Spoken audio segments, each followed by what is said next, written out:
Hello, ako si JC Punong Bayan at welcome sa isa na namang episode ng Inside Gulf Podcast. At ngayong araw, makakasama natin ang isang dating Deputy Governor ng Bangko Sentral ng Pilipinas, walang iba kundi si Sir Diwa Gunigundo. Magandang araw, Sir Diwa. Ay, magandang araw naman, JC, at maraming salamat sa imbitasyong ito. Maraming salamat, Sir. So, ngayong araw pag-uusapan natin ang Pilipinas at anong kailangan natin gawin para mapabuti ito. You're an economist and a columnist. Ano yung mga initial thoughts mo, Sir, kung bakit tayo napag-iiwanan sa rehiyon? Lagi kong sinisimulan yung aking pakikipag-usap at saka pagpapaliwanag kung bakit ang Pilipinas ay parang nahuli na. No? In the 1960s and early 70s, isa tayo sa tinitingala sa Southeast Asia. Pero ngayon, tayo tinitingnan mula sa itaas. Okay? Kasi as early as 1987, ang World Bank kinlassify tayo as low middle income. Correct. Kasama ito ng iba't iba pang mga bansa, kamukha ng Thailand, Malaysia, Indonesia. Ngayon, sila ay nasa upper middle income na. Samantalang tayo, after 38 years, nandun pa rin. At sabi nung iba, last year, we miss it by $26, no? Yung benchmark para ikaw ay mag-graduate mula sa low to upper middle income. Okay? Pero ang Vietnam, na napakabilis mula nung sila'y lumaya noong 1975, napakabilis. They missed the upper middle income category by only $2. So you could just see the difference between Vietnam and the Philippines. At tayo, matagal na tayong nagsusumikap for the last 38 years. Now, hindi natin may tatatwa, JC, na tayo naman ay may pinanggalingang maganda. Okay? For the last 25 years, we have been growing by at least 5%. At iba't ibang mga metrics ng macro economic development, okay naman. No? In the sense na, number one, yung inflation ngayon, hindi na masyadong problema. Although yung absolute level of prices ay pinoproblema pa rin ng marami nating kababayan. Okay? Fiscal sector, yes, medyo bumababa yung deficit to GDP ratio, pero mataas pa rin. No? Yung ating debt levels. Bago nag-pandemic, we incurred about national government debt, 7.7 trillion, which is about 39.6% of GDP. Now, at the end of this year, umabot siya na 17 trillion. And then, I think June, 17.7 trillion pesos, which is now 63% of GDP. Okay? May mga plano ang ating gobyerno for fiscal consolidation in the medium term. But the problem is, can we do it? Okay? So sa madaling sabi, may mga reforma naman na ginawa. Hindi natin maitatatwa yun. Mula sa time, halimbawa, ni FBR, no? And then on to, kahit na kay Duterte, nagkaroon din ng konting pagbabago, mga reforma na naisagawa. Pati yung amendment ng BSP Charter, dyan ginawa yan. At iba pang initiatives tungkol sa reforma sa fiscal, yung monetary, kamukha nung pagkaka-amend ng BSP Charter. Ito lahat ng mga ito, may pinanggagalingan at mayroong pupuntahan. Nagkaroon din ng konting pagunlad. The problem, of course, is that there are two issues na at the back of our mind dapat lagi nating tinitingnan. Number one, ito, meron kang ginawa ditong research. No? Because of the pandemic, bumagsak yung ating growth path, yung ating trajectory. So we needed, based on your statistics, we need to grow by at least 9.4%. Diba? Dahil noong 2020, at the height of the pandemic, bumagsak tayo ng 9.5%. So, kinakailangan, habulin natin yon. But the problem is, from 2021, 22, 23, 24, hanggang ngayon, nasa 6 to 7% yung pinakamataas, pagkatapos yung pinakamababa ay nasa 5.4% lang. For the first two quarters of 2025, ang average lang is only 5.4. So, with this kind of growth, paano tayo makakabangon mula doon sa pandemic? So, una yon, we have a serious economic scarring that we need to cope with. Second, yung level ng ating poverty and income inequality, kinakailangan lumago yung ating cake o sabihin natin yung pizza pie para mas maraming kahit na pare-pareho pa rin yung distribution. Kung malaki naman yung pinaghahati-hatian, more or less, hindi naman magugutom yung ating mga kababayan. But the problem is, napakahina ng paglago, di ba? Nung ating economy. So, yun at the back of our mind. Yun yung ating mga issues. Now, ano ba yung kailangan natin, therefore? Napakaraming problema natin, even as we have observed that there have been new growth factors. BPO, andyan, okay? Nandyan din yung tinatawag nating blue economy, no? Maritime industry, tourism, fisheries, aquatics, etc. Semiconductors, food manufacturing. Ito lahat ng mga ito add more drivers for economic growth. But I don't think there will be enough. Okay? Ang kailangan natin ay social and economic transformation. So, it's not just development or growth. It is not just change or reform, but a complete socio-economic transformation. Bakit ganito? Because napakarami ng ating mga problema. Okay? Unang-una, governance and corruption. Okay? This is something that is very, very serious. To me, yan yung that's the bottom of many issues. Okay? At alam naman natin yung mga naging issues dito. Ang bottom line corruption and bad governance. Okay? Pangalawa is infrastructure gap. Napakalayo na natin. No? Way back in the 70s, the first time I went to Thailand, 1978, sabi ko, ayoko nang bumalik sa bansa na ito. Kasi masyadong maalikabok. Okay. Maalikabok. At saka, ang daming gawain dito, ginagawa doon, ang daming traffic. Yung pala, as early as 1970s, late 70s, naggagawa na sila ng mga infrastructure. Okay? At alam naman natin, meron na silang underground. Ngayon pa lang tayo nag-iisip ng underground Yeah. no? At saka yung mga second floor, third floor ng mga skyway, tinayo na yan 1970s pa sa Thailand. Tayo ngayon pa lang nag-iisip. Ngayon pa lang tayo gumagawa ng blueprint. So, infrastructure gap. Whether in terms of public works project, roads, bridges, and flood control. At saka yung connectivity. Meron tayong internet, pero unang-una mahina, at number 2, napakamahal. Pangatlo, of course, is human capital. Alam naman natin yung nangyari sa ating mga kababayan. Probably because also of bad governance, corruption. Sa halip na naglalagay tayo ng investment doon sa ating mga kabataan, sa youth, at saka sa ating public health, ang nangyayari, napupunta sa public works projects. And we know that that is a fertile ground for corruption. Okay? Kaya makikita natin, una, kulela tayo sa science, sa math, at saka sa reading. Even in terms of creative thinking, we were at the bottom in the last PISA reckoning. Okay?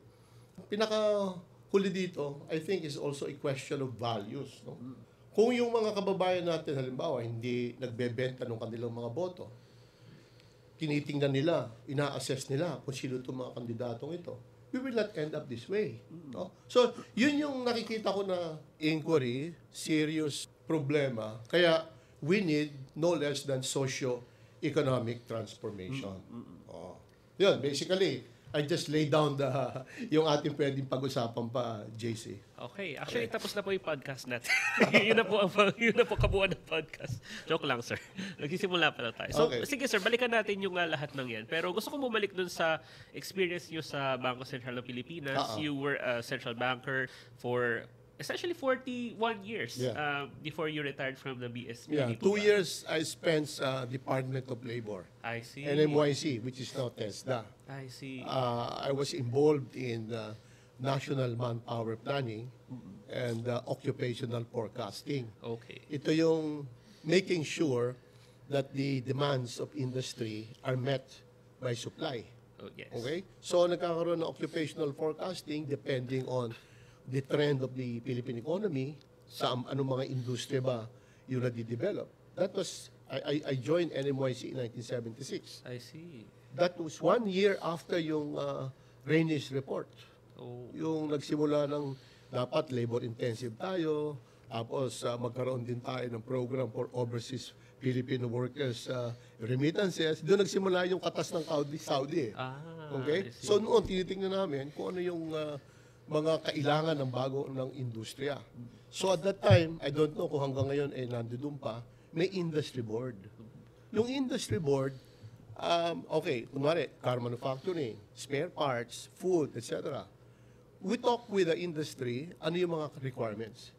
And then, we talk with the schools and universities, training centers, etc. Ito yung kailangan ng ating ekonomiya. Then, you can teach your training programs and syllabus to this demand of industries. Yun ang ginawa ko ng 2 years before I joined the central bank. I see. I didn't know actually that you had that experience. Yeah. Pero looking at the situation now, Yes. do you think nag-improve yung match between what industry needs as well as yung education?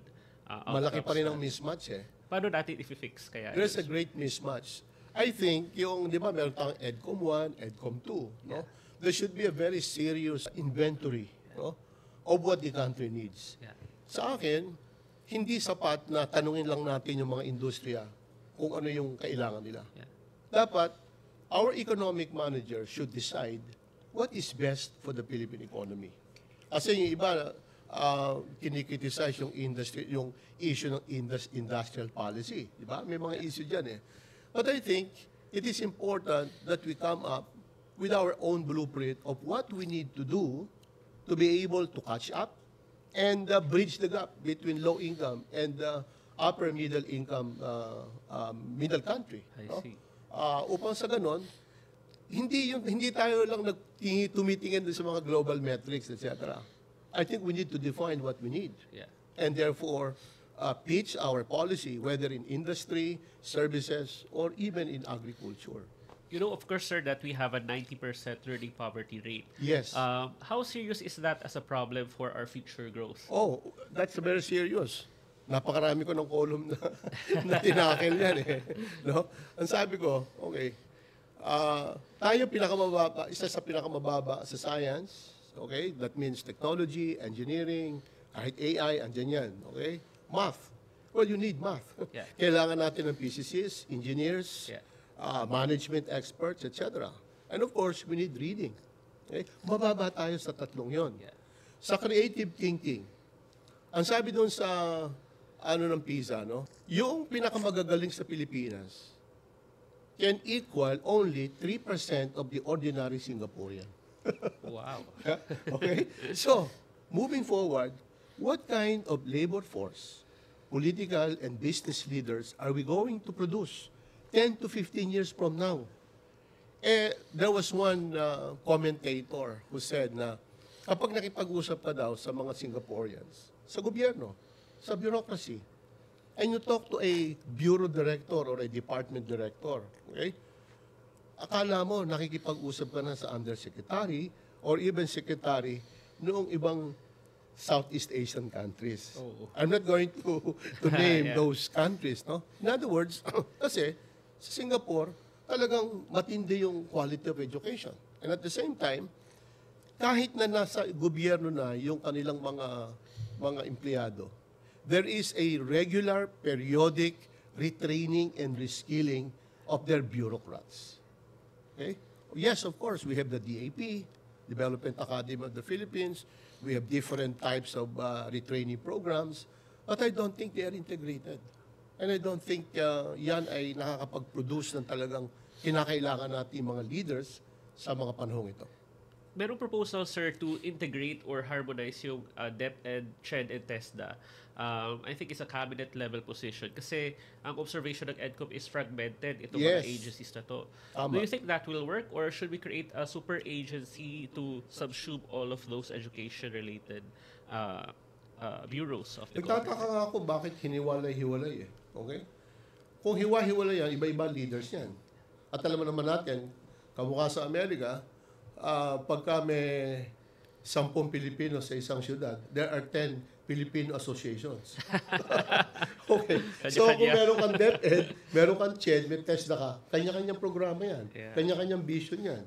So I think we need to collapse them into one integrated department.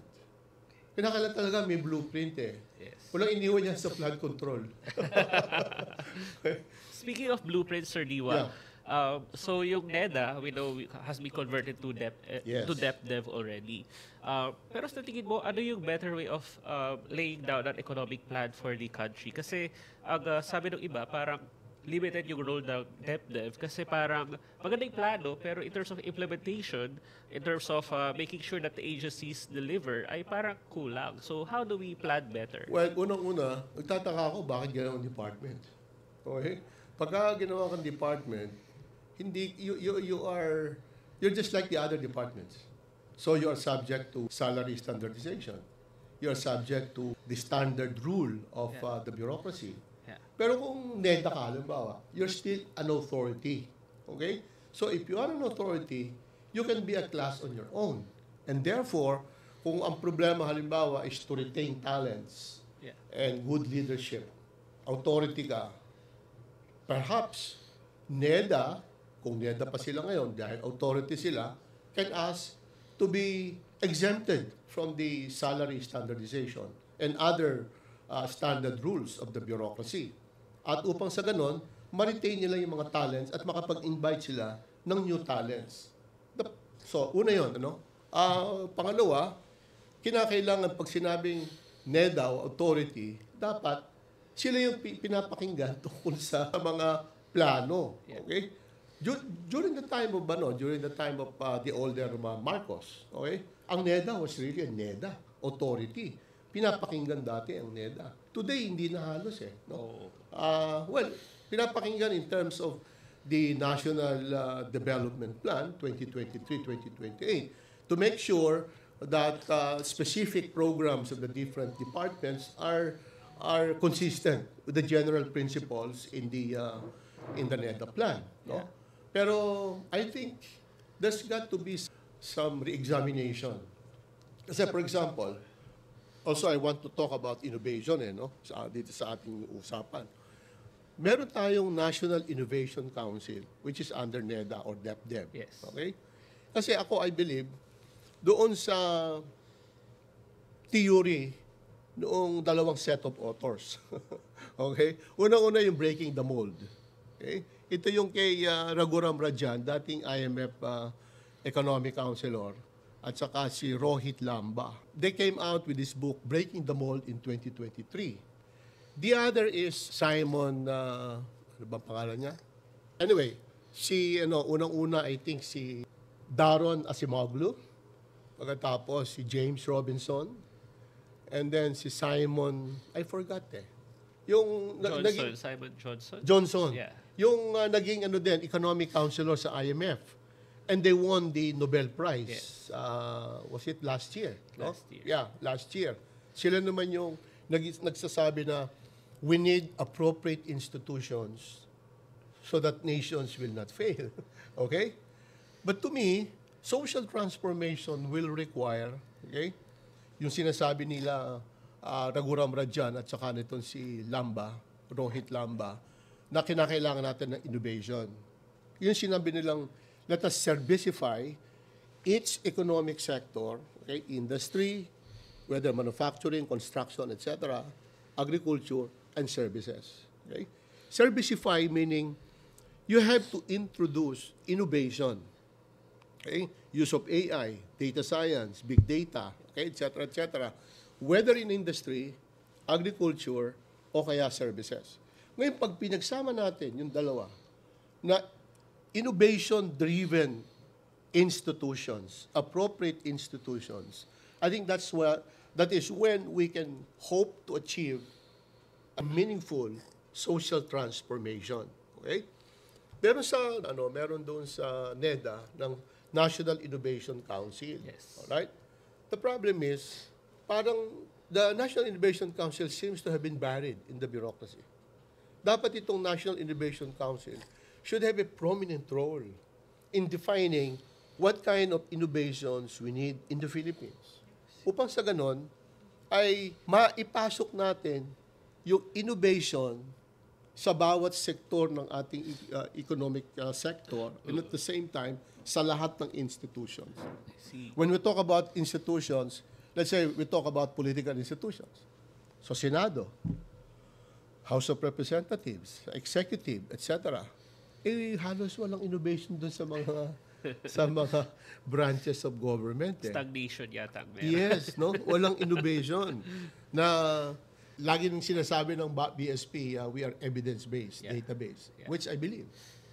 But if we can replicate the same type of policy making sa iba't ibang sektor ng lipunan o sa iba't ibang sektor ng ating gobyerno, maybe mayroong magkakaroon ng difference, no?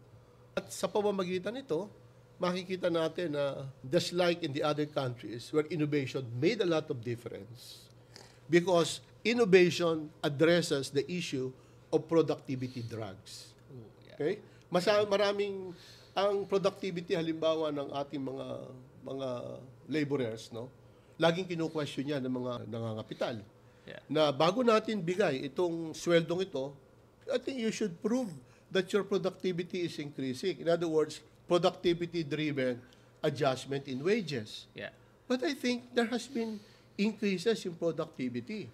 But look at the real wages of our laborers. Yeah. No? Makikita natin, noong bago nagkaroon ng pandemic, around 500 plus, 550 ang kanilang nominal wages, yung non-agricultural wage dito sa NCR.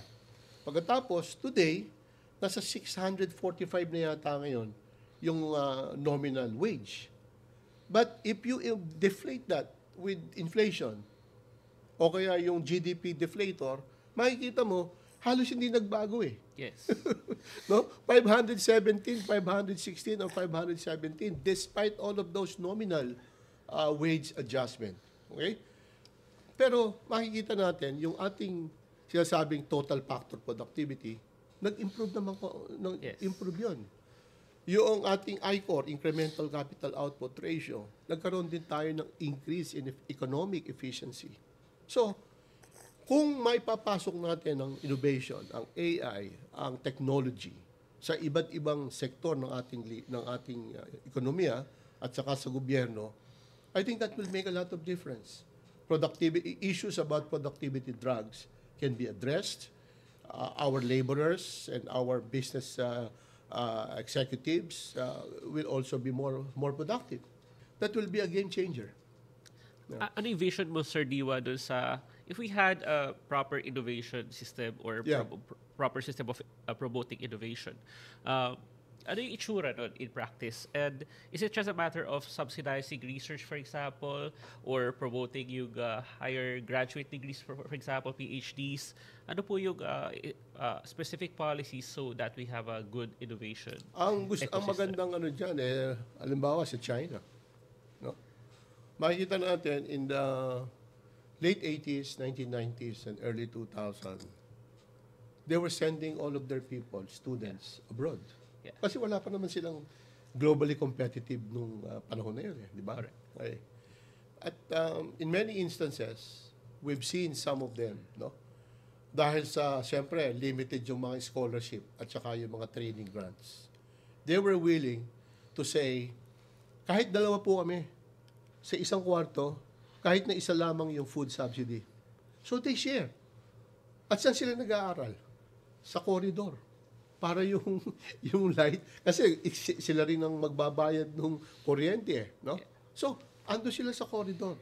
So, in other words, what I'm saying is, ganun katindi yung kanilang priority at saka yung kanilang perspective tungkol sa training program and education.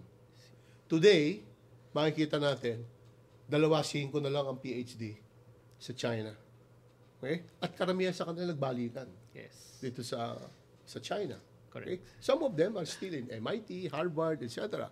But the point is, the China was able to develop and maintain a critical mass of those people who make things happen. Engineers, physicists, no? Engineers on electronics, electrical, mga physicists, etc. Okay? Kaya kita mo, ayoko na magsabit ng magbigay ng mga industriya, no? Pero makikita natin, sa kotse, okay? They have the advanced battery technology, okay? Kaya, natatalo na rin yung Tesla ng US, eh. Yeah. No? Sa telepono, humahabol na sila sa Apple. At iba't iba pang larangan. Okay. So, basically, the government defines the blueprint of how innovation should be developed. So, research and development. Okay. That it underlies many of their development plans. Okay.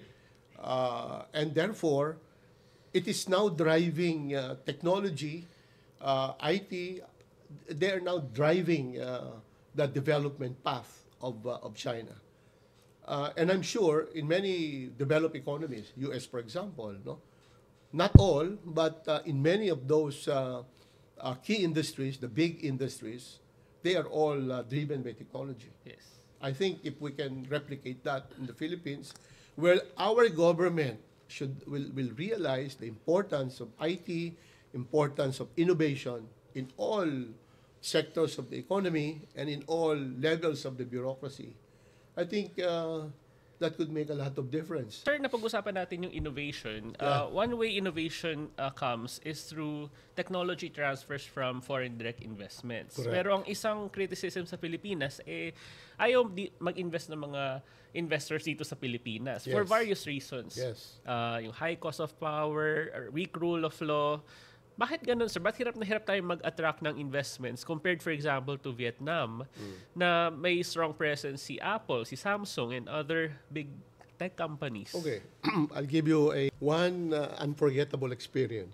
Early 2000, when I was still deputy governor of BSP, I joined Secretary Tevez in one of these ASEAN investment seminars in London.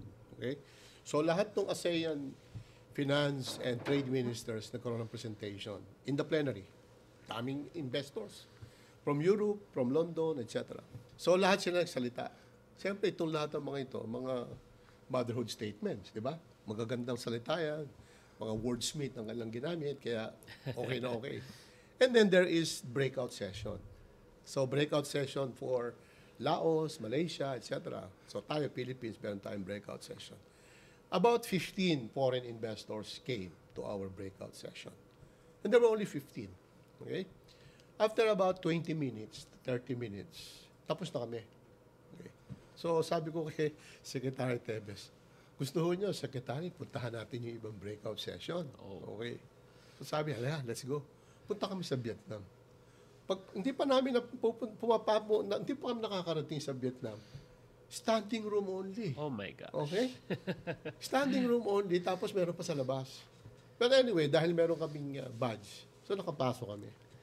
At that time, the trade minister of Vietnam was speaking. Sabi niya, at yung PowerPoint niya, no? So, sabi niya, if you enter Vietnam and seek for some permits to operate, etc., okay, I can assure you, in 2 weeks, you can start your operation. Sabi, number one. Okay? And where do you invest? Yeah. So, sabi niya, industry. So, first digit yun. Tapos, number 2, manufacturing. So, second digit. After manufacturing, what do you manufacture? Food, car, etc. Sinabi niya lahat yun, kung saan ka po pwede. At pagkatapos, ano yung cost of doing business? Magkano yung power? Magkano yung ganito? Magkano yung ganito? Tapos, anong mga government agencies ang dapat mong puntahan para sa permit to operate, registration, etc. Andiyan lahat. So, inilagay niya yung timetable, kaya ito, in 2 to 3 weeks, sabi niya, you start operation. We don't have that. And we continue, and we don't have that even today. Okay? Meron silang pangkalahatang kaalaman tungkol sa kanilang ekonomiya, na-identify na nila kung ano ang kailangan ng kanilang ekonomiya para umunlad at umunlad ng mabilis. Okay? At hindi lang yung motherhood statement na, oh, our industry is very good, so please go to our industry. Walang ganun. Manufacturing, o ano sa manufacturing ang dapat ninyong i-manufacture, etc. Kumpleto. Specific. Specific. Kung tayo merong ganun, JC, beyond the Philippine Development Plan, I think we can invite more foreign investors. That's number one. Number two, gaya yung sinabi mo kanina, rule of law and good governance.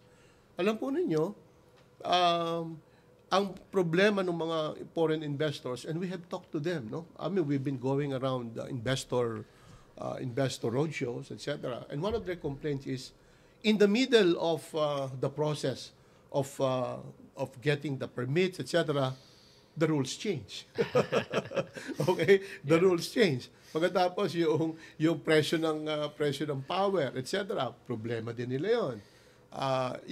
Pero ang pinaka-problema nila, alam mo, yung bad governance. Okay? Again, I can tell you an example.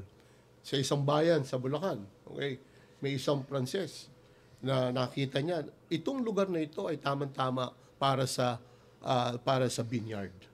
Okay?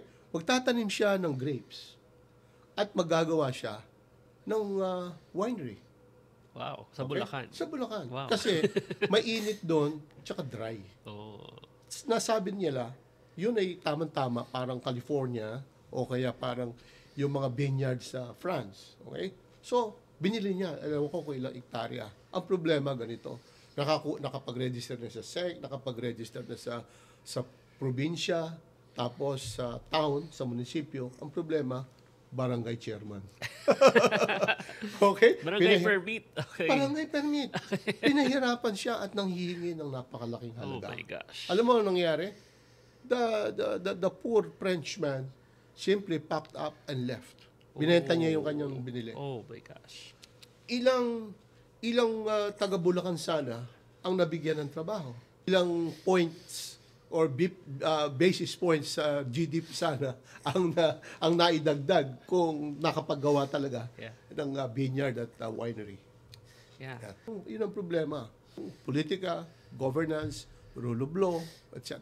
Paano kaya natin babaguhin yung incentives gano'n? Kasi halimbawa sa mga restaurants, di ba nakapaskill lahat ng permit, di ba? Kailangan nilang ipaskill. Sa ibang bansa, wala namang gano'n eh. Parang dito sa atin, parang front and center yung mga ganong regulations, business regulations. Pero ang laking hindrance sa mga investors, for prospective investors. We go back to governance, JC. Yeah. Kung babasahin natin yung 1987 Philippine Constitution, wala ka nang mahihiling pa. Bawal ang political dynasty. Yeah. Di ba? Napakaliwanag kung paano magkakaroon ng accountability ang public officers through impeachment, halimbawa. Okay? Maliwanag doon ang priority ng education and health sa buhay ng mga Pilipino. Yeah. Pero hindi ginagawa. Yeah. Hindi ginagawa. Imagine, tinanggalan ng PhilHealth ng subsidy at saka kinuhanan pa rin siya ng so-called excess funds. Yeah. Okay? At para magkaroon lang ng sa education, pinagsama-sama yung mga training program, pati ng militar, para lumaki yung budget na nakuha ng education. Pero in actuality, kung aalisin mo yon na hindi naman talagang inilalagay, mas malaki pa rin ang public works projects. Of course, we know that's really a fertile ground for corruption and bad governance. Yes, correct. Nabanggit yun yung PhilHealth. Ang isang motivation para doon ay kulang daw ng fiscal space ang Pilipinas. Pero from the perspective of a central banker, paano natin isosolve yung lack of fiscal space? Kasi nakita natin ang daming pera sa public coffers, pero mas malaki yung mga kailangan natin gastusin. Saan natin kukunin yung pera na yun at paano natin i-manage yung debt or utang natin ng mas mabuti po? Kung titingnan lang natin historical trends, parang wala na tayong pag-asa eh. Okay. Bakit? Ang revenue to GDP is only growing by about 14 to 15%. Samantalang yung public spending is upwards of 22 to 24%. So kung yung magpapatuloy, palaki yung gap. So the deficit to GDP ratio will really blow up. Yeah. Importante doon, mas malaki ang ating revenues. Yes. Yung spending, that is almost non-negotiable eh. Because we need to spend for development. No? Yeah. Ang issues ganito, number one, we have bad governance in terms of tax collection and tax administration. Yeah. Alam naman natin kung saan napupunta yan, number one. Number two, sa budget.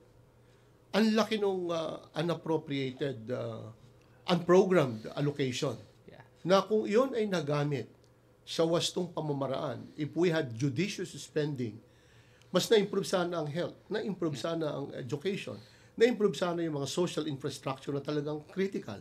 So, sasabihin natin there is lack of fiscal space. There is lack of fiscal space because of bad governance, because of incompetence. So kung ito lang ay maaayos, I think a fiscal space will start growing, and therefore we have more flexibility to pursue the most important, the most critical expenditure sa ating bansa. Kamukha nung research and development. Ang liit-liit ng inilalagay ng Pilipinas compared to the other countries. And that's why we are behind. Parang wala pa yata 1% Wala of pang GDP. It's fractional. It's fractional. Samantalang sa iba talaga ito, research and development. Tingnan naman natin yung mga nangyayari halimbawa sa Israel. Kung ano-anong mga game-changing inventions ang mga na-invento nila doon. Yeah. Sa US, sa Europe. Dahil may research and development. Yes. Sa atin, parang incidental lang eh. Oh, Diba? yes, correct. So, kung napaka-importante ng budget, Sir Liwa, Yeah. ano yung in an ideal situation, kung kung meron kang 1 billion pesos halimbawa of funds, Yeah. saan mo ipa-prioritize yun kung if you have a free hand sa Well, ako, pag-allocate? I will just follow the Constitution. Okay. Okay? Maliwanag naman yon. At yun pa rin ang ating pangangailangan. Yeah. Kulang tayo sa brains and talents. Yeah. Una, right from the start, yung karamihan ng mga bata natin, kaya nga tama rin yung 4Ps eh, yung conditional cash transfer. Bata pa lang, meron ng public intervention. Kasi pagka nag 4 years old yan, 5 years old yan, at hindi nabigyan ng tamang nutrition, wala na yan, lost na yan. They will be a lost generation. Importante na yung education. Okay? Pangalawa yung health. Kung yung health ay mapapangalagaan natin, halimbawa, nagkaroon tayo ng universal health care. Okay? It's a law. But even Congress does not respect it. Dahil dun sa, yung budget is a general, it's a general law, GAA. Yung universal health is a specific law. Yung sin tax law is also a specific law na nagsasabi na ito dapat sa PhilHealth ito, etc. Pero ang ginawa sa budget, because of GAA, inilipat at inilagay sa Public Works Project. In other words, there was a violation of the Constitution itself na itinatadhana ng ating Constitution na dapat bigyan ng priority ang ating education and public health. Kasi doon nakasalalay ang development at ang growth ng ating ekonomiya. Yeah. Mahusay, matatalino, malulusog yung ang mga Pilipino, bata nag-aaral, pagdating niyan 10 to 15, they will be the next political and business leaders. Pero kung mula pa sa bata, disadvantage na, ang laki na ng handicap, what can you expect in the future? Yes. So, education and health, ang ipa-prioritize mo? Yes, Sir Liwa? ako. Tsaka talagang socially critical infrastructure. Okay. Karamihan ng mga bata, yung ibang mga bata sa probinsya, I think it was in Isabela, they have to cross a river Yeah. para lamang makapasok sa kanilang elementary school. Yeah. Samantalang meron kayong 40 luxury vehicles sa mga garahe ng mga contractors. Ilan lang yun na para maayos yung bridge. Di ba? Correct. Unconscionable eh. Yes. Speaking of which, pag-usapan po natin yung infrastructure. Yeah. Doon sa latest column nyo, nabanggit nyo yung parang isang, nakita yung bridge to nowhere sa Bohol. Sa Bohol. Pakikwento nga yun, Sir Liwa. Okay. Sometime in early 2000, lagi merong mga bilateral talk ang mga central banks. At that time, it was our turn to host Bank of Thailand. So dahil sa hindi pa natin napupuntahan ang Bohol, and Bohol was at that time, very interesting, lalo na yung mga churches doon, Baclayon, Yes. Lubok, etc. Dito namin dinala. Okay. So, we visited yung Lubok River, no? Ang ganda ng mga waterfalls, yung maliliit na waterfalls. Tapos kumakanta yung mga Lubok choir. Yeah. And then yung kanilang napakadaming pagkain, etc. Enjoy na enjoy. Tapos dumating kami dun sa Lubok Bridge. Tapos umakit na kami, no? Tapos sabi nila, bakit nakahinto rito? Okay? Tapos sabi nila, did you really construct this? Sabi niya. Kasi nakita naman natin yung picture dun sa column ko yesterday, no? Andito yung bridge, in Lubok River, ito yung Lubok Church, which was established in 1602. No? Yeah. So in other words, matagal nang nandoon yung simbahan. Hindi pwedeng ang problema nun ay simbahan. Ando na yon. Ang problema, no? Yung bridge. Kinonstruct yung bridge, hindi man na inisip, anong tatamaan? Yeah. Kung ito itinuloy, tanggal yung part of Lubok Church, tanggal yung belfry, and then mawawala yung plaza, at masisira mismo yung simbahan. So ano yung intention? Saan papunta dapat yun, sir? Saan tatawid yun? I really don't know. I think naghanap na ako sa buong, I even used AI, para sabihin, ano ba talaga ang intention nito? Wala Wala akong makita. Pero in other words, this is actually clear demonstration of how incompetence and corruption work together. Ano sabi ng mga guests ninyo, sir, nung nakita nila yun? Napapailing. No? Kasi kinuwento ko kanina, di ba, JC, na doon pa lang sa 1970s, nagsisimula na sila sa kanilang infrastructure. Yeah. In other words, they were following a blueprint of how Thailand is going to look like 10, 20, 30, 40 years from then. Yeah. Alam na nila. So, the possibility of having that kind of infrastructure is very remote kasi may blueprint sila. Yeah. Okay? Dito, makikita naman natin, I think dike yun, somewhere, sa halip na mga bakal yung ginamit, ang ginamit ay bamboo, kawayan. At saka na yung alitada, yung semento, mas manipis pa kaysa sa plato. Oh my gosh. No wonder. So what can you masira. expect? The problem is, again, doon sa mga nasabi ni Senator Ping Lacson doon sa kanyang expose, tinayo ito, I think 20 to 30 million. Several years later, maintenance. Same contractor. Times 4, times 5 yung cost ng maintenance. And after a year, yun pa rin. Imagine kung magkanong public money ang nadidissipate precisely because of these corrupt practices between politicians and contractors. And in between, you have the DPWH, Malacanang itself, for approving this. Even COA was cited to have been involved, and the local government. We were with the Bangko Sentral for a long time, sir. At isa sa priorities ng BSP is price stabilization talaga. Yes. And you already mentioned that over time, inflation has really gone down compared to, for example, 70s and 80s. Yes. So would you say, sir, that yung price stabilization is less of a concern these days? Pero how do you reconcile that with the realities felt by people na ang mahal pa rin ang presyo ng mga bilihin? Why is food, for example, so expensive? Yung mga services, for example, compared to the same things in our neighbors like Vietnam or Thailand.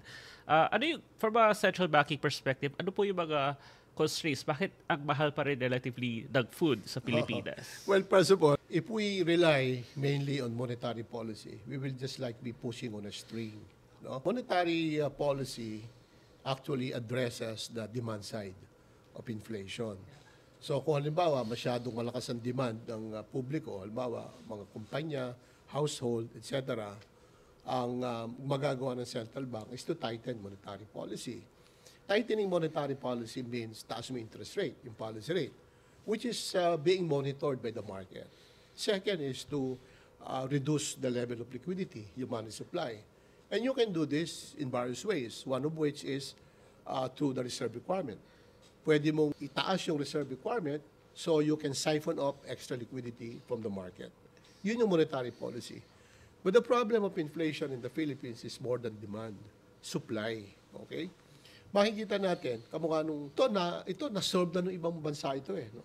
Halimbawa, bigas. Okay. Pangako na sa atin, 20 pesos sa isang kilo. Okay. Nangyari na ba yun? Hindi pa. Bakit? Kasi hindi naman natin ina-address ang issue ng saan ba ang, what is the fundamental or the root cause of this problem of rice. Okay. It goes back to agriculture. Goes back to land aggregation, okay, land use, mode of production, and, public support. Halimbawa, doon sa farmers. Ang alam lang natin na ng farmers, bibigyan mo ng seedlings, tutulungan mo daw sa mga pesticides, etc., etc. But we are not solving the problem, okay? Ang importante, land aggregation should result in more aggregated, bigger areas for planting rice. Cultivation of rice, harvesting, etc., etc. That's number one. Kasi walang economy of scale eh. Yung mga tao kasi, mga Pilipino, ganun pa rin yung pag-iisip na ako gusto ko to kahit na 7 hectares lang, akin ito, nasa akin ang titulo. Pwede naman ganun eh. Pero you can organize them into a collective or into some kind of a cooperative na you use technology, umupa ka ng traktora para i-cultivate yan, umupa ka ng iba't ibang klase ng makinarya sa pag-harvest, etc., etc. And you can only do that pagka kayo if you come together as a group. Number one. Economies of scale, Yes. in other words. Number two, yung tinatawag na public intervention din. No? Importante na nasa farming areas, dapat maganda yung farm-to-market roads. Kasi ang problema ngayon ng mga farmers natin, dahil sa mahal yung pagtatransport ng kanilang produce papunta sa merkado, they are now victims of middle traders, middleman. Okay? Babaratin sila doon sa kanilang palay para kukunin ng middleman, sila na mismo yung magpapagiling, yung rice milling. And they get all the rents basically, no? Kaya makikita natin hanggang ngayon 45, 65 pa rin. Yes. Number 3, agricultural policy ng gobyerno. We seem to have this penchant of just importing rice. Well, sa akin wala namang problema sa importation kung talagang kulang. Yung issue ng self-sufficiency, dapat we should reconsider that Are we in a position to be self-sufficient in rice? If we are not, then we should import by all means. Kaya lang, pagka nag-i-import tayo, dapat meron ding rhyme and reason. No? Hindi yung pag nag-import ka, i-announce mo pa sa buong mundo, oy, mag-i-import ang Pilipinas ng 2 million metric tons, 3 million metric tons. Patay ka na sa merkado. Alam na ng mga tao na gano'n ang ang intention mo. Tataas na ngayon ang presyo. Supply, issue ng supply, issue ng infrastructure. Kung ito ay mailalagay lang doon sa, again, we talk about blueprint, maiaayos yung supply. So, if the BSP is doing its job on the demand side, Department of Agriculture, Department of Trade and Industry are also doing the share in making sure that supply is sufficient, I think bababa ang presyo ng bilihin. Ang presyo ng bilihin nananatiling mataas precisely because of these supply problems. Logistics is also another problem. No? Imagine, kunwari, mura ang baboy sa Cebu, mahal dito. Okay. Pagka naman nag-transport ka ng baboy mula sa Cebu, papunta rito, patay ka naman sa logistics. Okay? So, I think we need to look at this more carefully, more deeply, and then address the issue of logistics. So kung magagawa yun, tama-tama yung monetary policy, na tama-tama yung level of interest rate at saka liquidity sa sistema, and at the same time, inaayos nung relevant government agencies ang supply. Yan ginawa na sa ibang bansa. Makikita natin, halimbawa sa Thailand, sinasabi, ang daming problema ng Thailand. But if you look at the price of food sa Thailand, napakamura. Napakamura. Sa China, ganun din. Mura yung presyo. Di bali ng mahal yung mga kotse, etc., etc. Pero kung mura naman yung basic commodities, I think that will redound to the benefits of our people. Kakagaling ko nga lang dun sa Thailand, sir, sa Bangkok recently. Sarap mag-food trip talaga sa Bangkok kasi. Mura. Kaya lumaki chan ko. Yung crabs, spicy crabs, halos kalahati lang ang presyo dito sa Pilipinas. Yeah. So, paano ba lumipat Lalo sa na ibang prutas. Lalo na yung prutas. Yeah, prutas din. O, ito naman prutas. Sa atin lang nag-aral ang mga Thai. Sa Iri lang. Okay. Now they are producing and exporting more rice than we do. Yeah. Okay. Ano pa? They extended this to other types of food. Yung mangga, no, wala pa rin nakakatalo sa mangga ng Pilipinas. Alright? Naman. Pero, ang Thailand, nakagawa na ng mangga na wala na yung fiber. Okay? Pero yung lasa, hindi pa rin nila makuha yung lasa ng Pilipinas. Hindi kasing tamis ng mangga lasa pa rin chemical. Okay? Pero yung atis nila, nothing beats the atis of Thailand. Kasing tamis yun sa atin, kasing sarap yun sa atin, pero yung kanila mas malaki at konti ang buto. So, konti yung buto, mas marami yung laman. Sa atin, mas marami ang buto at konti yung laman. Nice. Sige sir, mula sa atis, balik tayo sa Bangko Sentral ng Pilipinas. Yeah, okay.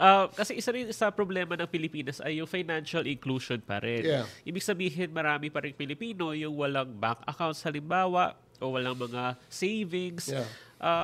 Kayo, matagal kayong central banker, ano po yung mga remaining problems and how do we promote even more yung financial inclusion sa Pilipinas in the coming decades? Ang financial inclusion is a kind of a ecosystem. In the sense na ano ba yung pangangailangan para talaga magkaroon ng inclusiveness ang ating financial system. And to me, at the root of this is poverty. Okay? Gustuhin man ng maraming Pilipino na mag-ipon at after mag-ipon, mamuhunan, konti talaga yung kanilang pwedeng ipunin. Alright. Be that as it may, there is still a space for saving. Okay. The next problem is knowledge and information. Kaya nga, ang Bangko Sentral, during my time, we started doing this financial inclusion seminars all over the Philippines para maintindihan ng karamihan nating mga mamamayan, number one, ano ba ang balor ng pera? Ba't ba mahalaga ang pera? Whether it is notes o kaya coins, importante ang pera. Tapos, tinuro namin, paano bang mag-iipon? Na ito yung sweldo mo, dapat ima-minus mo dan hindi expenses, kundi savings mo. At kung natira, yun ang gagastusin mo. Yes. In other words, good stewardship of money. Alright. Number 3, we tried to improve and enhance the people's access to financial services. Noon dati, napakalaki ng mga beginning balance. Yung kinakailangan magdideposito ka muna para ka magkaroon ng deposito sa bangko. That has been reduced. Yeah. Susunod dyan, napakadaming hinihingi ng bangko tungkol sa documentation. Sino ka ba? Kasi may KYC Know your customer. Yes. So kinakailangan, kilala mo. Ngayon, I think kung meron kang ID, yung national ID natin, that is enough already. Okay? So, sa Makatwid, pinayagan na kahit na limited number of documents, pwede ka na makakapag-open ng account. Okay? Next, we also liberalized bank branching. Kasi ang mga tao, wala pa tayo sa digital banks, no? Yeah. Ang mga tao, pag malayo yung bangko, ilalagay na lang sa baul o kaya sa likod ng unan yung pera nila. Of course, that is sa mga sa nagnanakaw, etc. No? So, niliberalize natin yung branching. Yeah. At hindi tinanggal na yung tinatawag na restricted branching. Kasi dati, kapag nasa restricted area ka, NCR, may babayaran ka at restricted yung branching. So in other words, we want bank branches to be as accessible as possible to more people, to more Filipino people. Yes. Okay? So ginawa yun.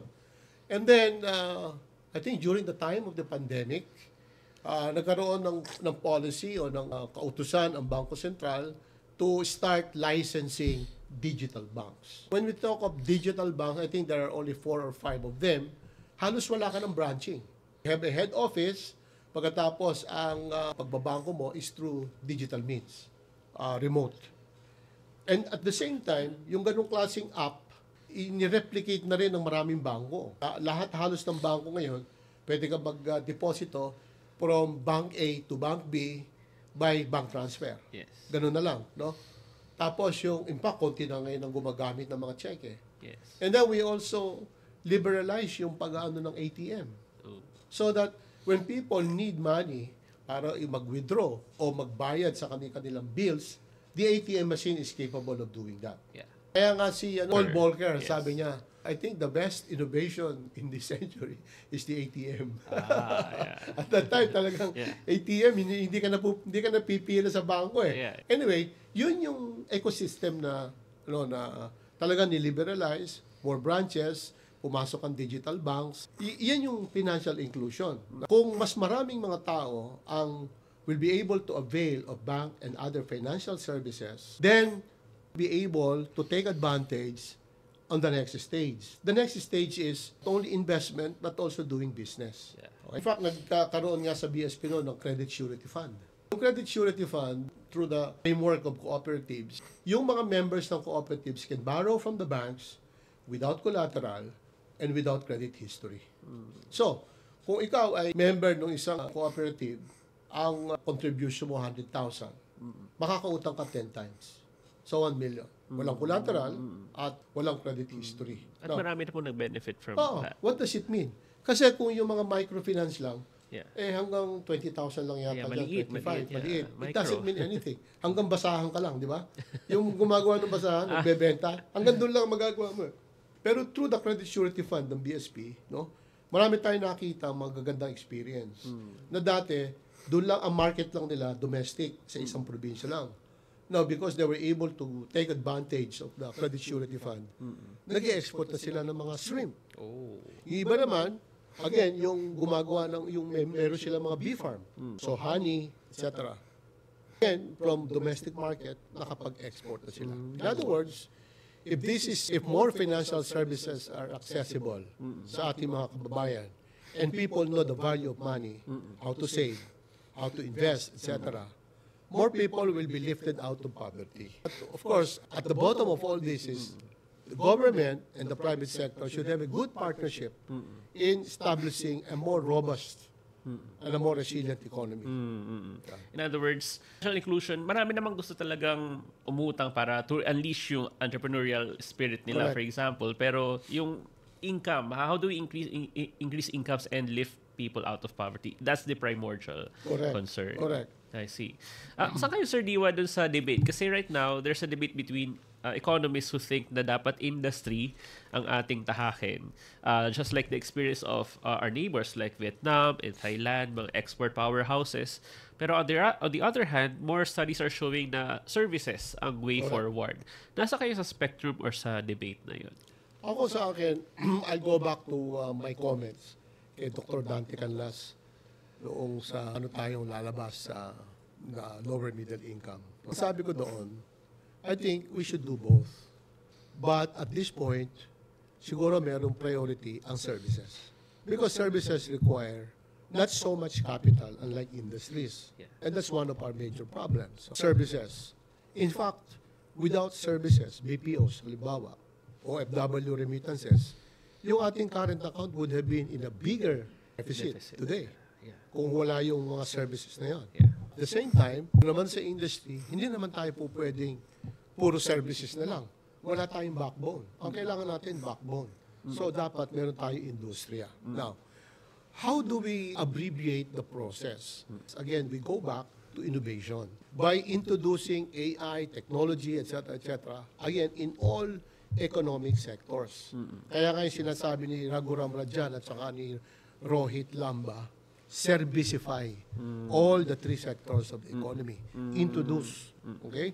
Tapos, that will allow us to be able to gather more resources and go up sa value chain, sa global value chain.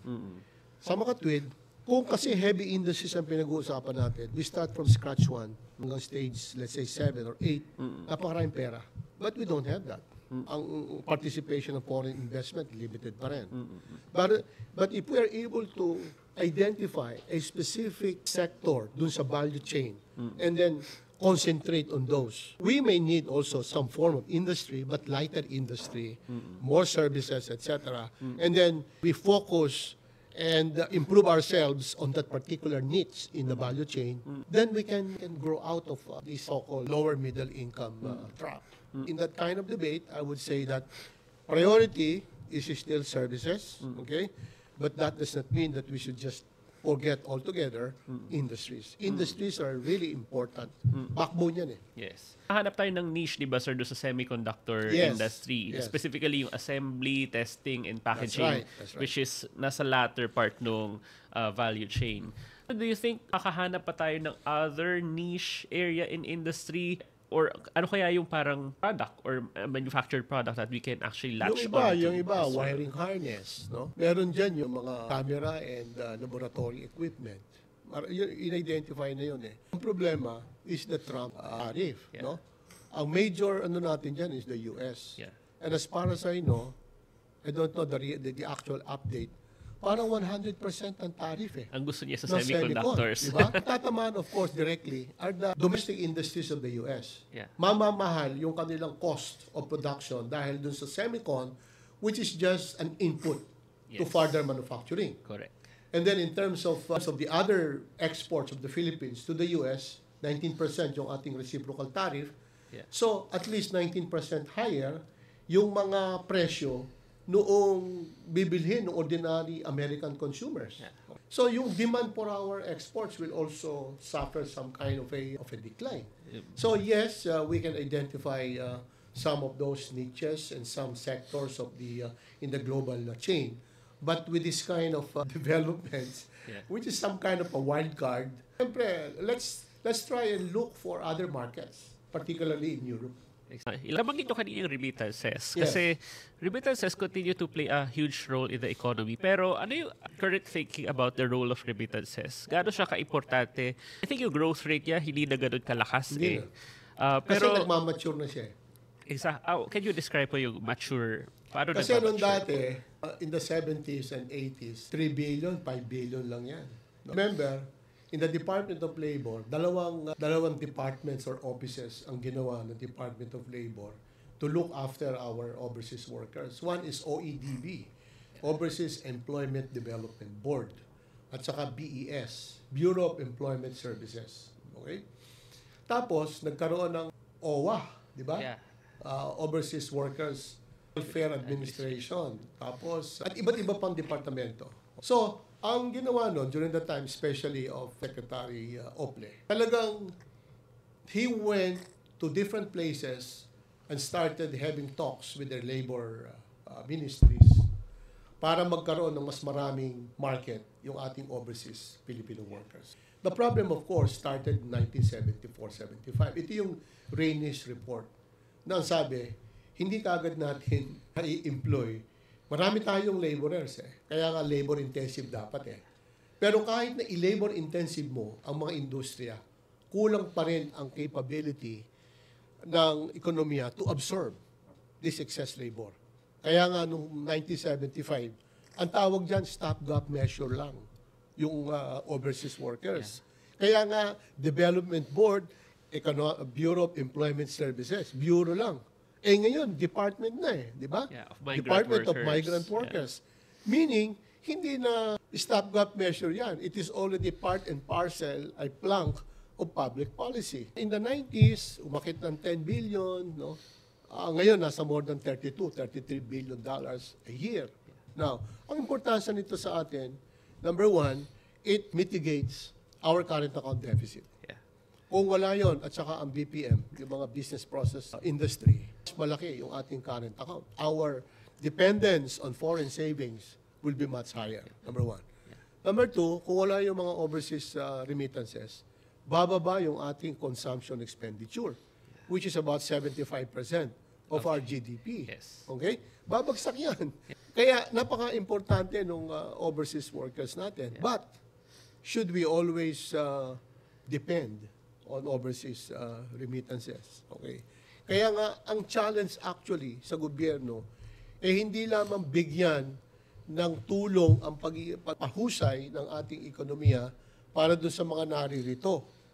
Dapat we should also be able to get back all of those overseas workers Yeah. from abroad, no?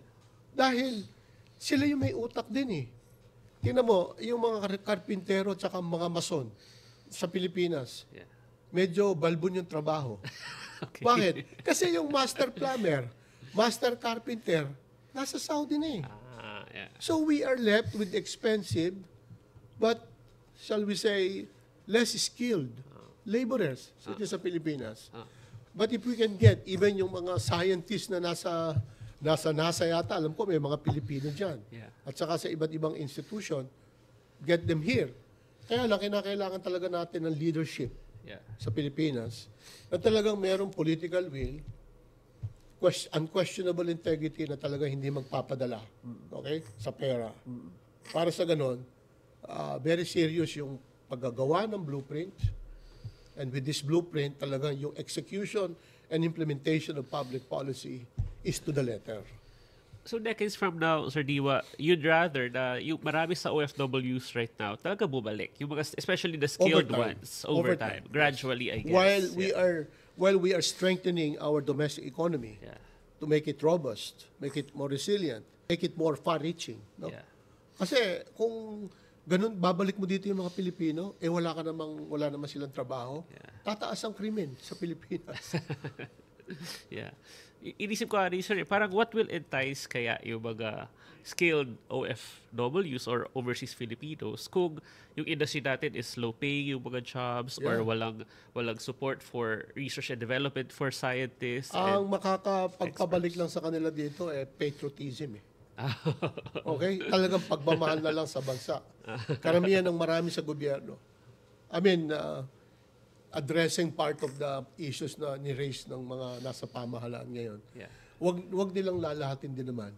Yung nasa DPWH, nasa BSP, Department of Finance, Labor, kasi marami pa rin sa ating mga kababayan naglilingkod sa pamahalaan because they love our country. Yes. Kasi kung wala yung ano na yan, they can just join the private sector and be paid twice or 3 times what they get from government. Pero hindi natin maitatatwa yun. Meron pa rin tayo mga kababayan na gano'n. Yes. At I'm sure yung iba nating mga kababayan, kung mabibigyan lang sila ng enough opportunities to be employed here, na may maganda silang tinitingnan, ano? Yeah. Iba rin yung nandito ka sa Pilipinas, kasama mo yung pamilya mo, no? At nandito ka sa sarili mong bansa. Exactly. You know, most of them are also lonely out there. What about yung BPO, Sir Diwa? They're also a major dollar earner. Pero dati sunshine industry ang tawag sa BPO. Pero I'm guessing right now hindi na rin ganun kalaki yung prominence ng BPO in the economy. Is that concerning to you, especially with AI, with the low quality of the labor force in terms of education? Or should we look for another sunshine industry, quote-unquote? Well, mabigat na problema yan, JC, because, again, it goes back to the quality of our education. Dati, ang ating advantage, literate and English speaking. Look, science, math, and reading, medyo nasa ilalim tayo. Isa pang finding, senior high school, hindi makagawa ng complete, decent paragraph in English. Okay. So, ano yung kanilang speaking capability? Siyempre, yung pagbabasa mo, yung understanding mo sa mga issues, lalabas sa pagsasalita mo So, ako na may-ari ng isang BPO, ba't ako pupunta sa Pilipinas? Ganun ang quality ng mga labor force. Isang issue yun. No? Pati sa creative thinking, medyo hirap na rin tayo is yung cost of doing business here in the Philippines. Bagamat sa Pilipinas tayo, sinasabi na third world country, low middle income, mahal yung ating real estate dito. Rental property, napakamahal. Okay. Compared sa ibang syudad na mas siguro mas pleasant, mas wholesome, pero mura yung cost of property, cost of power and electricity, etc., no? Pangalawa 'yon, no? Mahal yung pagpunta rito. And then pangatlo, again with Trump, andito na yung hindi lang friendly shoring but onshoring na. Okay? Parang gusto nila ipabalik na sa Amerika itong mga BPMs na ganito. Kasi naman, kung walang masyadong kung ibababa yung cost of American labor, why not, 'di ba? Gagawin ng mga American corporations yun na pwede nilang ibalik yung kanilang doon, or move from the Philippines and go to other countries where people can also speak English. Ang problema lang, doon sa ibang bansa kasi may mga punto sila Alam mo yung ibang nagtumatawag sa mga BPOs, naiilang. Ang mga Pilipino, pwede na magaling tayo sa mimicry no? Pagka British yung kausap mo, pwede ka na rin magsalita ng may British accent. Pag Amerikano, may tuwang ka na rin. No? In other words, medyo neutral yung ating accent, which they want. So, maaaring hindi na sunshine industry to, but if we can address these fundamental issues, quality of education, the ability to think, reducing cost of doing business dito sa ating bansa, rule of law. Kasi siyempre tatakot din yung iba yan na kapag nag-invest sila rito ng ilang $1 million, tapos babaguhin yung rules of the game, ayaw nila nung gano'n. There's a cloud of uncertainty would always turn off itong mga investors na ito. Yes. So we're down to our last few minutes, Sir Diwa. Ang ganda ng usapan natin. Medyo nabibitin na nga ako. Pero I want to go back to the issue of corruption. Kasi you're also very vocal on this, speaking out on the current controversies. It's a vicious cycle if you think of it, Yes. yung corruption sa Pilipinas. Parang dekada-dekada na itong problema. We keep going back to the same problems. So I guess the question for the future is, how do we actually go out of this? Kasi yung incentives that drive corruption, parang hindi nagbabago. Like in the pork barrel allocations, binan ng Supreme Court, pero may pork pa rin, regardless of that decision. So, how do we even begin to solve corruption if it's so deeply entrenched in a country like ours? Dapat din kasi meron tayong values formation eh. Noong kami nasa elementary at high school, merong good manners and right conduct. Yeah. Wala na ngayon yan. Noong panahon namin, I'm sure, Secretary Bertie, ganyan din, ano? May delikadesa. Merong word of honor. Sinabi mo ito, gagawin mo. So, in other words, merong isang salita. Yan, values formation. In Japan, walang mga janitor. Walang nag-ano doon sa mga bata mula doon sa kanilang aralan papunta doon sa eskwelahan. Why? Kasi yung mga motorista, pag nakita na yung mga bata, hihinto na sila automatic. Yung mga bata naman, alam nila na talapat sila, sumunod, lumakad sa pedestrian lane. We don't have that kind here. No? Walang janitor sa mga eskwelahan, public schools. Sa Diyos, sila ay tinuruan din na maglinis ng kanilang silid-aralan. Yeah. So there is so much responsibility, social responsibility, even when they were still young. Sana ganun din sa atin sa Pilipinas. Paglaki nila, at ganun ang kanilang nakalakhan. Okay? Meron isang salita, meron kang values, meron pa tayo ng mga panatang mga kabayan, Yeah. no? Na kinakailangan susunod ka sa pinag-uutos ng ating pamahalaan, etc., etc. Then there will be respect of the Constitution, respect for laws, and when you are still young, respect for elders. Yeah. Dapat ganun din yung maipahatid natin sa ating mga kababayan. When they grow up, and they become voters, they will vote according to the criteria of, let's say, a senator. Ano ba ang dapat na na senador? Ito ba kinakailangan? Komiko ka? O ikaw ay entertainer? Magaling kang sumayaw? Magaling kang kumanta? Yung ba ngayon ang criteria ng pagboto? Hindi ganon. Nung dati, nakikita mo kung sino yung mga senador. May decency, Yeah. may utak, may competency, at may honor. I'm not sure if we can also describe the current politicians that way.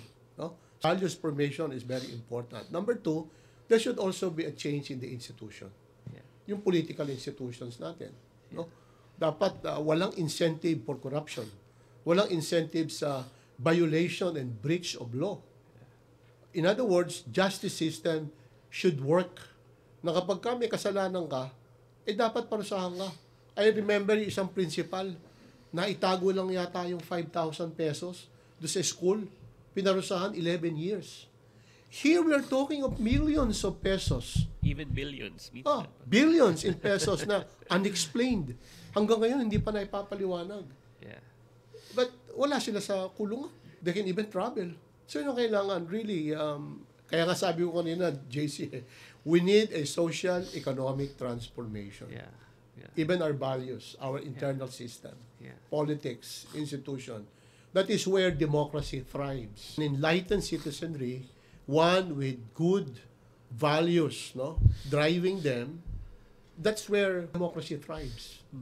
Not many watchers or listeners may know, aside from being a central banker as well as an economist and columnist, ay pastor din po kayo, Sir Diwa, di ba?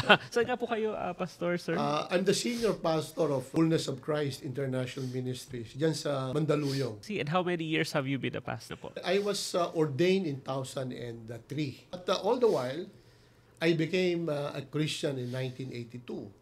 I have been a worker in the ministry since then. In 2003, after coming back from IMF, I was alternate executive director of the IMF. Yeah. I met an accident. Oh. Ito, meron pa akong mga scars, no? Oh. Ako, meron pa ritong titanium dito with 7 screws dito. So, I was ordained on my wheelchair in 2003. Since then, hanggang ngayon, even while I was deputy governor of the BSP, I was still serving full-time in the ministry. I see. I'm just curious, sir. How does your work as a minister kind of inform your work as a central banker or economist and columnist or vice versa? Paano nag-usap yung different hats that you wear? Well, number one, I think hindi ako nagkaroon ng kaso sa Bangko Sentral. Any issue on corruption, any issue on incompetence, Yeah. etc., because I believe na yung aking trabaho, no, as a government worker should also be my ministry in the marketplace. Whatever you do in the marketplace should also be your ministry in the Lord. So kung hindi mo ginagawa yung trabaho mo sa marketplace, nagnanakaw ka o kaya natutulog ka sa trabaho, you are doing disservice to your God. Doon sa aking dealings with other people, marami diyang mga pillars, no? But I never entertained those pillars. In fact, ang sabi ko sa kanila, don't invite me on a Saturday or a Sunday. Yung mga social obligations. Saturday is for my family, Sunday is for my God. Buti na-invite ka namin ngayon, sir, kahit Saturday. You went out of your way. Mamaya pa kami. Okay. Kasi meron ako apo eh. No? Ayun. I have a granddaughter. Oh, isa po ang apo ninyo. Ilan po ang apo ninyo? Isa lang. I see. It just celebrated 1 year. Oh, wow. Yeah. Oh, happy birthday. Siguro just to close na lang, Sir Diwa, Yeah. ano yung vision nyo for a Philippines for your apo? Who just Yes. celebrated 1 year old. Magandang tanong yan, JC. Decades No? from now, paglaki po Yeah. niya, ano dapat yung Pilipinas na datnan niya? Correct. At paano natin ma-achieve yun para sa apo ninyo? Ako lagi kong sinasabi doon sa when I preach in the church, when I speak in even business conferences, what we do today will determine our destiny. Okay? Kung ano yung ginagawa natin ngayon, let's say 2025, 10 years from now, 2035, another 10 years, 2045, yun ang kapupuntahan ng ating mga anak at ng ating mga apo. Okay? If you recall, sa kay Jose Rizal, I think No Limit Tangere at El Filibusterismo, ang sabi niya, kung magtatanong yung mga bagong henerasyon, ano kaya ang ginawa ng ating mga magulang o ng ating mga nakatatanda, our elders, during the night? Okay? At ang sabi, I don't know if it was Padre Florentino, si Piloso Pontasio, ang sabi niya hindi tayo natulog nung gabi. Ang gusto ko mangyari sa mga tao, sa atin ngayon, sa ating henerasyon, huwag tayong matulog. Gabi ngayon sa ating bansa, no? Gabi in the sense na napakaraming issue, napakaraming problema. So one can describe it as a kind of darkness. But we should be the light. Ang nakalagay sa Bible we should be the light and salt of the earth. Kung wala ng salt, wala ng alat, ano pa yung silbi ng salt? Ng asin? Tatapo na lang yan. Kung yung isa namang lampara ay walang ilaw, itatapo na rin, walang silbi. So tayo ngayon na nasa kadiliman, dapat tayo yung alat ng sanlibutan at liwanag ng syudad at liwanag ng ating bansa. So what should we do? Dapat labanan natin ang corruption. Labanan natin ang incompetence. Labanan natin ang lack of rule of law, halimbawa. Labanan natin yung katamaran ng ating mga kababayan. Yung hindi pagkibo na dapat ay kumikibo sila sa mga panahong ito. Okay? So, ang gusto kong mangyari, 10, 20 years from now, if only for my granddaughter Fia, is to see a country ruled by law. May presidente ka, vice-presidente ka na nagtatrabaho, hindi tinitingnan yung tungkol sa pera. Okay? May senado ka na matatalino at may mga integrity yung mga naroroon. Mga congressman na inaasikaso ay paggawa ng batas at hindi paggawa ng pera. At mga local government na nakikipag-cooperate sa national government so that yung national blueprint ay naibababa sa local government units. Okay? At mga tao, civil society na aware and involved. Kasi kung wala ka nang maasahan, kunwari, Supreme Court, Senado, Kongreso, Malacanang, ang dapat nating asahan, civil society. So kung ang civil society talagang magsasama-sama, and they will be the, let's say, third force, walang magagawa yun. Because when you say a third force, the citizenry, the people, will be behind us. Kung hindi magawa sa batas, the parliament of the street will have to do it. I see. Okay. On that note, maraming salamat, Sir Diwa, for being one of those bright spots of light in these dark times with your thought leadership, with your writings. Patuloy niyo lang, sir. Kailangan ng bayan. Maraming salamat po sa Maraming oras sa inyo, salamat, sir. It's a JC. fascinating conversation. Sa uulitin, I guess. Okay.